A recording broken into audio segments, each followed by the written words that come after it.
Cet hiver, la France devra composer avec un parc nucléaire moins productif. De nombreux réacteurs sont à l'arrêt et pour compenser, il faut importer et avoir recours à nos usines à charbon. Il en existe encore 4 en France, des sites en sursis. Le gouvernement a programmé leur fermeture en 2023.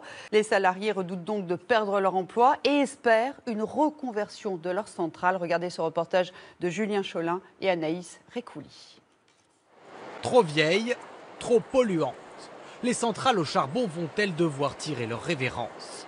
4 sites directement menacés par les engagements écologiques de la France. Sur le site de Cordemais, dans l'estuaire de la Loire, les salariés redoutent de perdre leur emploi. Ça commence à devenir dur à trouver du travail, quoi. On a un petit peu peur de perdre le sien et on doute un petit peu de l'avenir. Ici, EDF a pourtant investi 400 millions d'euros ces dernières années pour moderniser le site et réduire ses émissions de CO2. Toute cette partie-là, c'est le charbon. Pour ce syndicaliste, fermer cette centrale rentable n'aurait aucun sens, car contrairement aux panneaux solaires ou aux éoliennes, le site permet de produire de l'électricité à la demande. Ces centrales produisent au moment où on en a besoin. C'est quelque chose qui est technologiquement complémentaire. Donc ça doit justement, la transition énergétique doit favoriser le maintien de ces sites de production. Le site devait fermer dès l'année prochaine. 2000 emplois étaient alors menacés. EDF et les élus locaux ont finalement obtenu 6 années de plus pour trouver une seconde vie au site.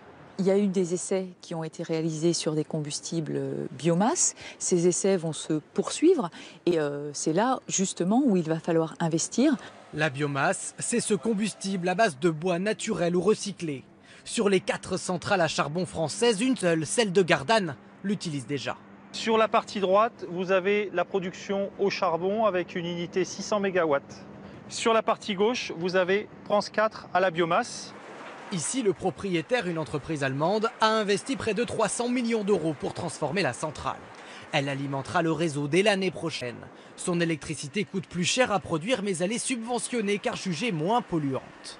Provence 4 biomasse produira 4,5 fois moins de CO2 que n'en produisait Provence 4 au charbon.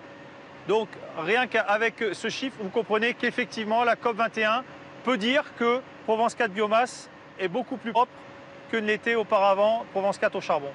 Une reconversion pourtant dénoncée par certains écologistes qui redoutent un pillage des forêts, mais un espoir pour les 5000 salariés des centrales à charbon françaises.